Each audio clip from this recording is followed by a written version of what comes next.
Hello, parents and my dear students. Welcome to Arudat School of Learning, Fatehnagar. Mobile number 7568077458. Class 6, Subject English, Chapter 3, Poem. Lecture number 1. If you have any doubt in this lecture, then you just need to write in your notebook.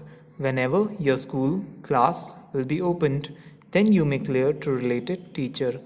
इस lecture के दौरान अगर आपको कोई doubt है तो वो doubt आप अपनी नोटबुक में लिख लीजिए. जब भी आपके स्कूल्स रीओपन होंगे तो वो डाउट आप अपने रिलेटेड टीचर से क्लियर कर लीजिएगा. Okay students, so now take out a book and turn to page number 55. Okay, so here we have a poem that is named Vocation. ये जो poem है उसका नाम है Vocation. Now what does vocation means? Vocation का क्या मतलब है students? A type of work or a way of life that you believe to be specially suitable for you. इसका मतलब है इस तरह का काम या इस तरह की ज़िंदगी जैसी आप समझते हैं कि वो सिर्फ आपके लिए ही बनी है. कोई ऐसी ज़िंदगी जो सिर्फ आपके लिए बनी हो या इस तरह की लाइफ जो आप चाहते हो या कोई ऐसा काम जो आप करना चाहते हैं. Okay students, so let us start our poem. When the gong sounds 10 in the morning and I walk to school by our lane, every day I meet the hawker crying, bangles, crystal bangles. Okay, so here in the first stanza, here the boy is going to school and he watches that there is a hawker in our lane, in the lane, crying bangles and bangles. When, जब, the gong, gong का मतलब होता है घंटा या घंटी, sounds बजती है 10 in the morning सुबह, and और I walk to school, I मैं walk जाता हूँ to school, स्कूल को, विद्यालय को, by our lane, by our lane का मतलब है हमारी गली से, lane का मतलब होता है गली. Every day rose I meet मैं मिलता हूँ the hawker, hawker क्या होता है स्टूडेंट्स? फेरी वाला. ओके स्टूडेंट्स, हॉकर वो होता है, आपने देखा होगा कि आपकी गली में जब कोई सामान को लेकर एक जगह से दूसरी जगह तक घूमता है उसे बेचने के लिए, वो कहलाता है फेरी वाला. ओके, क्राइंग चिल्लाते हुए, बैंगल्स चूड़ियाँ, क्रिस्टल बैंगल्स चूड़ियाँ, कांच की चूड़ियाँ. Crystal is actually, what do you mean by crystal? Crystal का मतलब होता है ट्रांसपेरेंट कांच. ओके स्टूडेंट्स, ऐसा कांच जिसके आप आर पार देख सको. सो यहाँ पर फर्स्ट स्टैंजा में, स्टैंजा के फर्स्ट पार्ट में आप देखिए कि जो पोएट है वो ये कहता है कि जब सुबह 10 घंटियाँ बजती हैं तो मैं देखता हूँ कि एक चूड़ी वाला मुझे मिलता है रोज़ और वो चिल्लाता है चूड़ियाँ, कांच की चूड़ियाँ. There is nothing to hurry him on, there is no road he must take, no place he must go to, no time when he must come home. So in the next 4 lines the poet is saying that there's no need to hurry for him and there is no road that he must take, he should go, no place where he must visit, no time when he must come home. So here the poet is saying that the hawker doesn't have to report on time, doesn't need to go on some necessary or some important places. He is free as he wishes to do so. He can do whatever he wants to do, at what time to arrive at home. There is, वहाँ है, nothing, कुछ नहीं, to hurry him, जल्दबाजी करने के लिए उसके, on. There is, वहाँ है, no road, कोई सड़क नहीं, he must take, उसे लेनी चाहिए, must यानी चाहिए, take लेना. No place he must go to, कोई ऐसी जगह नहीं है जहाँ उसे जाना ही चाहिए. नो टाइम व्हेन, कोई समय ऐसा नहीं जब. ही मस्ट कम होम, उसे उसके घर जाने का कोई समय निर्धारित नहीं है कि इसी समय घर पहुंचना है.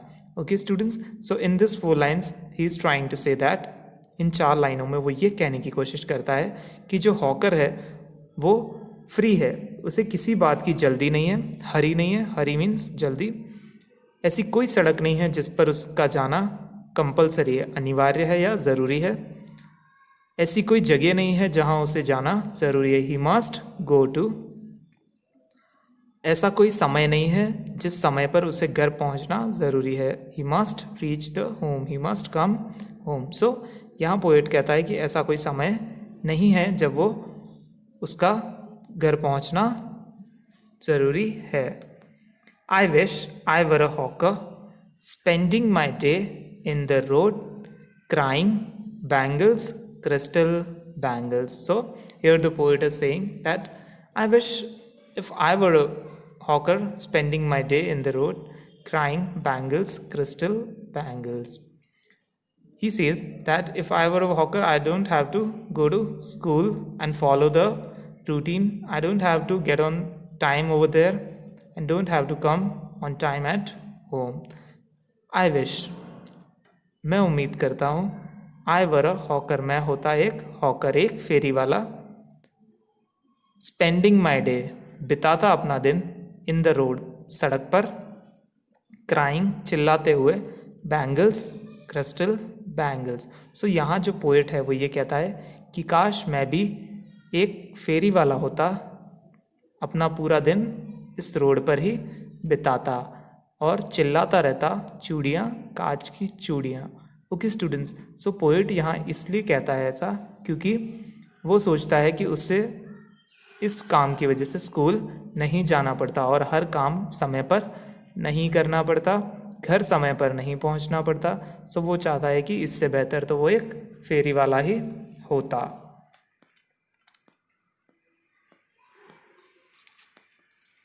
When at 4 in the afternoon I come back from the school, I can see through the gate of that house the gardener digging the ground. So in the next stanza, first 4 line, the poet is saying that when he reaches home at 4 in the afternoon, he can see the gardener digging the ground in front of his gate. When, जब, at 4, 4 बजे, in the afternoon, दोपहर के, I come back, मैं लौट आता हूँ, from the school, school से. I can see, मैं देख सकता हूँ, through the gate, गेट के पार, of that house, घर से. The gardener, माली, digging, खोदते हुए, the ground, उस मैदान को खोद रहा होता है. सो यहाँ पर इन 4 लाइन्स में, इन 4 लाइन्स में ये कहा गया है कि जब मैं 4 बजे दोपहर में लौटता हूँ घर स्कूल से, तो मैं देखता हूँ कि एक माली अपने मैदान में कोई खड्डा या गड्ढा खोद रहा होता है. He does what he likes with his spade. He soils his cloth with dust. Nobody takes him to task if he gets baked in the sun or gets wet. Okay, so in the next 4 line, he is trying to say that he does what he likes. With his spade, he soils his cloth with dust, and nobody will scold him if he gets baked in the sun or gets wet. So let us understand this. He does, वह करता है, what, जो, he, वह, likes, पसंद है उसे, with his spade, अपनी कुदाल की मदद से. Now, what is the meaning of spade? Spade का मतलब होता है, students, you can see an instrument to dig the ground. ज़मीन को खोदने के लिए इस तरह का जो इंस्ट्रूमेंट है उसे स्पेड कहा जाता है. हिंदी में इसका मतलब है कुदाल. ओके स्टूडेंट, कुदाल से खुदाई की जाती है. He soils his cloth. Soils का मतलब यहाँ है कि वो अपने कपड़े गंदे कर लेता है. With dust, मिट्टी से. Nobody takes him to task. Nobody कोई नहीं, टेक्स हिम टू टास्क जो है स्टूडेंट्स वो एक फ्रेज है, टेक्स हिम टू टास्क यानी टू स्कोल्ड यानी डांट लगाना। इफ ही अगर वह begged gets begged in the sun और गेट्स वेट अगर वो तप जाए इस गर्मी में या वो गीला हो जाए। So now let us read the next three lines. I wish I were a gardener digging away at the garden with nobody to stop me from digging. So here is saying that I wish I were a gardener. I would dig the garden and nobody could stop me from the digging. I wish काश मैं होता वर a gardener एक माली होता digging at the garden जो garden में खुदाई करता रहता with nobody to stop me और मुझे कोई नहीं रोक सकता फ्रॉम डिगिंग खुदाई करने से। तो वो पोइट कहता है कि काश मैं एक माली होता ताकि मुझे कोई भी नहीं रोक पाता खुदाई करने से। Okay students, so let us move to the next stanza of the poem, that is page number 56. So turn your page number 56. Just as it gets dark in the evening and my mother sends me to bed, I can see through my open window the watchman walking up and down. So, here in the next stanza, in the first four line, the poet is saying that just as it gets dark in the evening and my mother sends me to bed, I can see through my window the watchman who is walking here and there.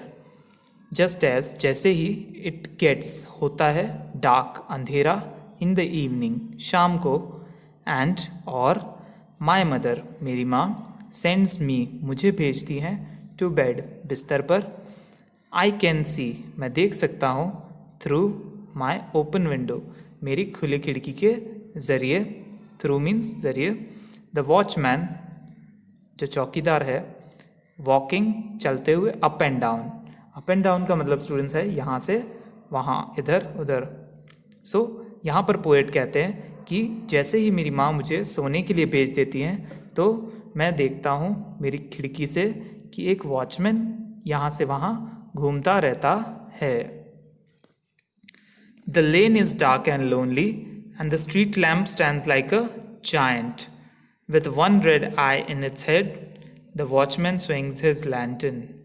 Okay, so here he is saying that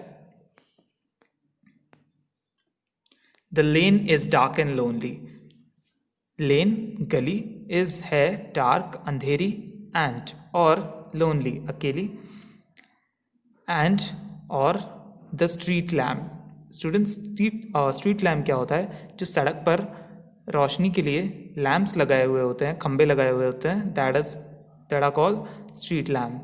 stands खड़े हैं like a giant एक बड़े से इंसान की तरह, एक बड़े से मानव की तरह, like a giant with one red eye एक लाल आँख के साथ इन इट्स हेड जो कि उसके सर में लगी हुई है। तो यहाँ पर पोएट कहते हैं कि उस अंधेरी रात में जो स्ट्रीट लैम्प्स हैं वो खड़े हैं एकदम से जाइंट की तरह, किसी बड़े से विशालकाय मानव की तरह, और जिसकी एक आँख क्या है, लाल है। Now, the watchman swings his lantern and walks with his shadow at his side and never once goes to bed in his life. So, in next three lines, he is saying that the watchman swings his lantern, moving here and there and making shadows of his sides, never once goes to bed in his life.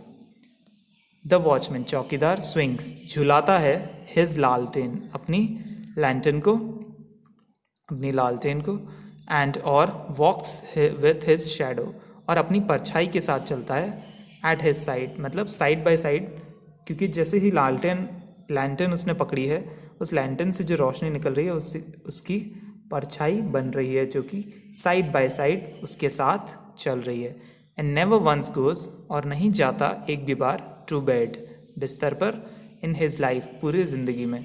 So poet को ये लगता है कि जो चौकीदार है वो बस पूरी रात यहाँ से वहाँ घूमता रहता है और कभी भी सोने नहीं जाता, कभी भी सोता नहीं है. I wish I were a watchman, walking the streets all night, chasing the shadows with my lantern. So here he wishes to be a watchman, walking the streets all night, chasing the shadows with my lantern.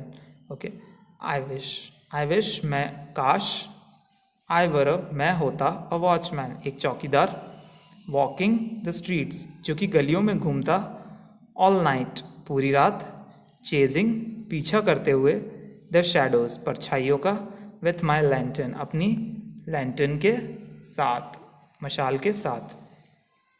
Okay students, so this is the poem about vocation, the thing you like to do.